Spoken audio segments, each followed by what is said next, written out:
Selamat datang di Kota Kudus, sebuah kota yang tak pernah berhenti berinovasi.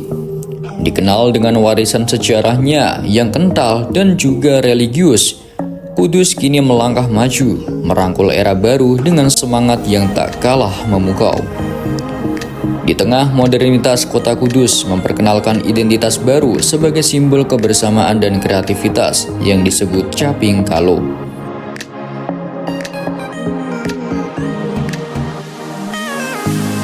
Di Kudus, Caping Kalo merupakan satu bagian dari baju adat perempuan.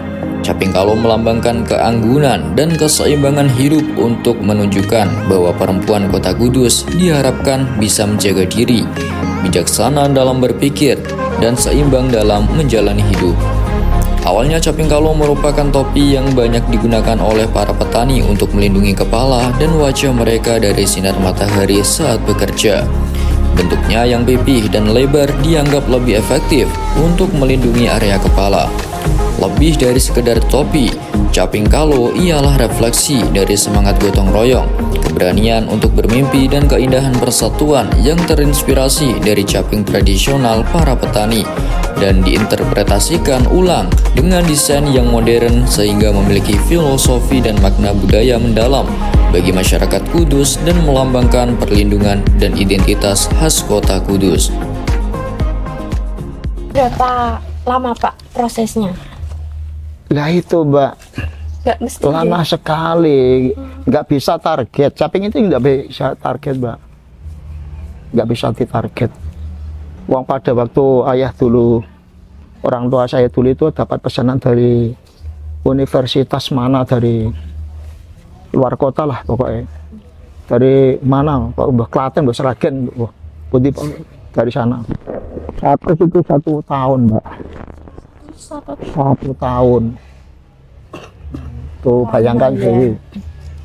Pada waktu rame-rame ini pesen caping untuk pakaian adat Kudus. Ini teman saya di Jepang, proses yang tiruan 1 hari 20.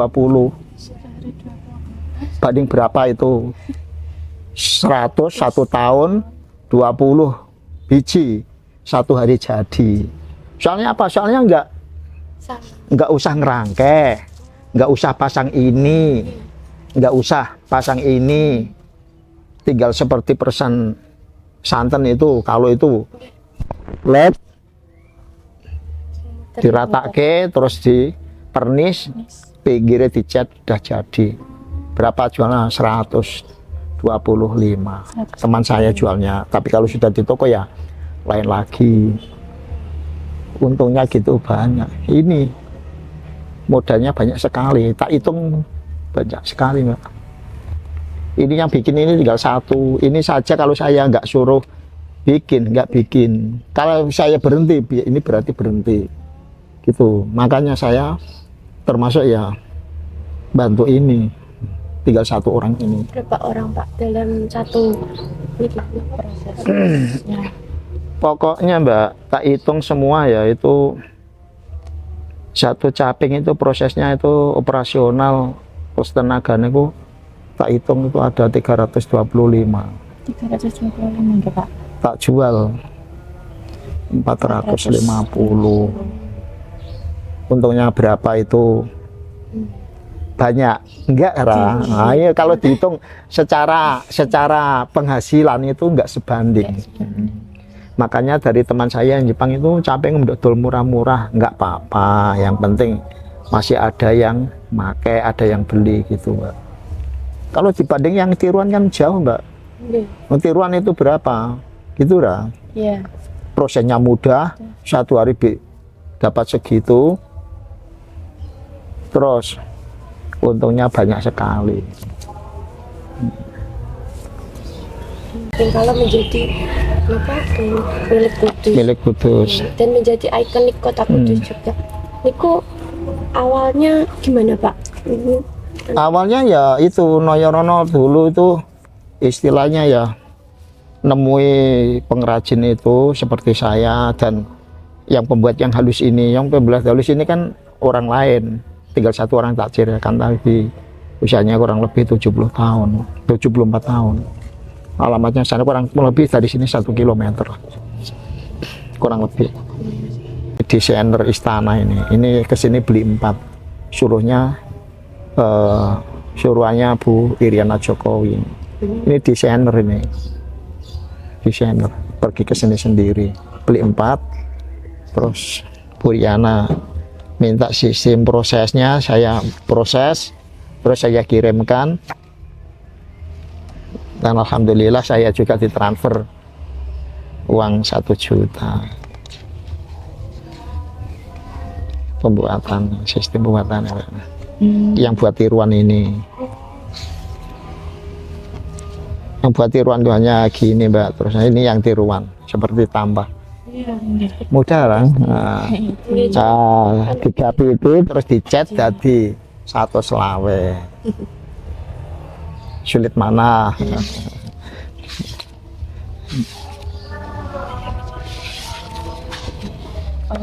Apa yang menjadi tantangan bagi Bapak sebagai pengrajin caping kalo di era modern saat ini? Tantangannya ya banyak ya Mbak, maksudnya terus terang ya, cari penggantinya itu belum ada. Sulit ya Pak? Sulit penggantinya. Anak saya sendiri itu saya suruh belajar ya masih belum bisa. Ya sudah belajar cuma ya belum bisa. Masalahnya gitu Mbak, masalahnya terlalu ribet. Tapi ini seandainya mudah Mbak, itu orang masih sudi mengerjakan. Berhubung Sulit. ya Mbak, pasti kurang bagus sana dibanding ke. Nah, niki uangnya sing gawe halusan ini. Oh niku. Nah, sing halusan ini. Niku sebelum bikin caping, sebelum dipatenkan kan ada riset di Balai Budaya Rejosari sana. Ada riset cara penelitian, bahan bakunya apa, jenis pring yang digunakan bagaimana gitu. Itu dulu itu seperti itu. Ya saya menjelaskan, terus itu yang menerjemahkan, situ yang ahli-ahli filosofi menerjemahkan. Jadi bambu yang digunakan itu jangan yang tegak ini keras. Terus yang diambil itu yang setengah menterung gini. Itu pringnya itu bambunya itu rada lemes. Kalau terlalu doyong itu bedel. Bahasa Indonesia apa ya? Terlalu roboh itu kadar airnya tinggi itu bedel. Situ yang menerjemahkan. Oh gini Pak, maksudnya yang tegak itu jadi orang itu jangan sombong, itu caranya gitu Pak. Menurut penelitian saya, jadi bambu yang digunakan itu jangan yang tegak kan keras Pak. Orangnya itu berarti kaku, sombong. Nah sing setengah mentelung berarti orangnya lembah manah, mudah bergaul, mudah bersahabat, misal tetangga. Itu contohnya. Kalau terlalu rebah itu berarti orangnya lemah, itu enggak bagus. Nah gitu yang ahli filosofi yang menerjemahkan. Terus daun sulo ini tujuannya gini-gini, situ yang terjemahkan. Saya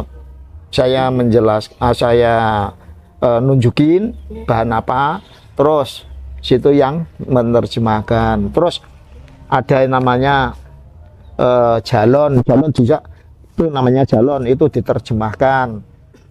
Situ bisa misalnya Pak Asa dari terus kok ada silang 8 ini apa terus situ yang terjemahkan Mbak. Jadi situ itu saya nunjukin tujuannya ini, situ yang terjemahkan. Oh gini Pak, itu berarti silang 8 kan berarti kan mata dari mata angin, dari jeratan mata angin, terus itu jana ini terjemahkan. Terus bulat, oh jadi orang. Nah ini kalau sudah jadi caping kan bulat. Oh jadi orang itu kalau sudah bulat sudah tinggal pasrah sama yang kuasa gitu. Ahli filosofinya begitu.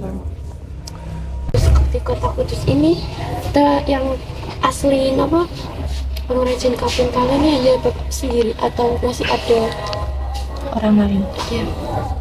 Nah, pembuatan caping ini Mbak, itu dari dulu itu sistem kerjanya itu memang ya bersama. Satu rumah dulu itu bersama Mbak, nggak dikerjakan sendiri. Dari Simbah Putri itu bikin yang ini, yang halus, yang sabar orangnya. Yang muda disuruh bikin yang ini, yang caranya lebih mudah. Terus sing Simbah Kakung bikin itunya, terus dibantu terus sama ini, terus nanti kalau sudah dirangkai seperti ini, nanti dikerjakan Simbah Kakung gitu. Dulu itu kerjanya sama Mbak, nggak dikerjakan sendiri gitu. Bareng-bareng. Kalau sekarang kan sudah jarang ya Pak, jarang kalah. Ya paling sekarang itu ya penggunaan caping ini kan ada waktu-waktu event-event tertentu saja, hari jadi Kota Kudus, hari misalnya hari Kartini, atau pakai untuk tari gitu aja, paling-paling kan itu Mbak. Tapi kalau dulu itu memang pakaian resmi.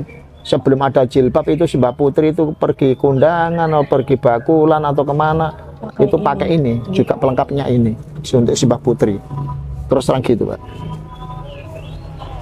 Berarti sudah menjadi apa pakaian dari zaman dulu ya? Lengkap pakaian dari zaman Makanya sekarang itu dilestarikan, terus termasuk ikan ditunjukin ini loh pakaian Kudus pada waktu itu. Makanya Kudus pas mengadakan fashion show atau mengadakan apa kan ada Kang Mas Mbak Yu lah, niku Mas kan pakaian adat niku. Termasuk bahan caping ini termasuk langka Mbak. Masa langka segalanya. Solo ini sendiri, kalau di sini bahasanya Solo, kalau di lain daerah nggak tahu. Itu ambil saya di sana, di Jojo, wilayah Mejobo yang paling timur. Tuh, ambil saya di sana. Di sini sudah nggak ada. Dulu di sini banyak, nggak tanaman, nah ini termasuk tanaman liar, kok nggak ditanam, kok tanaman liar. Makanya sini banyak yang dimusnahkan, diganti tanaman yang lain, ganti pisang, ganti pohon, ketela atau apa itu. Kalau yang membedakan antara caping kalau sama caping-caping Yang lain itu lain itu apa Pak? Lebih sulit ini Mbak dibandingkan caping yang lain. Seperti yang tiruan juga itu, walah luar biasa. Lebih mudah ya? Lebih mudah lah. Gampangnya cah TK diwarai cepet iso. Kok ora cepet iso, cuma barang ngono li di KPT dicat wes dadi anak niki bocah SMA diwarai ya wes. Terus terang. Nggih.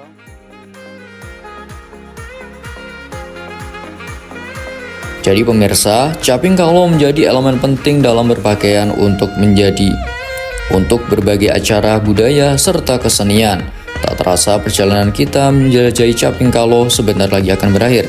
Dari keunikan sejarahnya hingga pendistribusiannya, caping kalau telah berhasil menghadirkan cerita dan pengalaman yang tak terlupakan. Caping kalau merupakan topi tradisional Kudus yang berbentuk bulat pipih dan lebar terbuat dari anyaman, sehingga caping kalau kini menjadi ikonik khas Kota Kudus.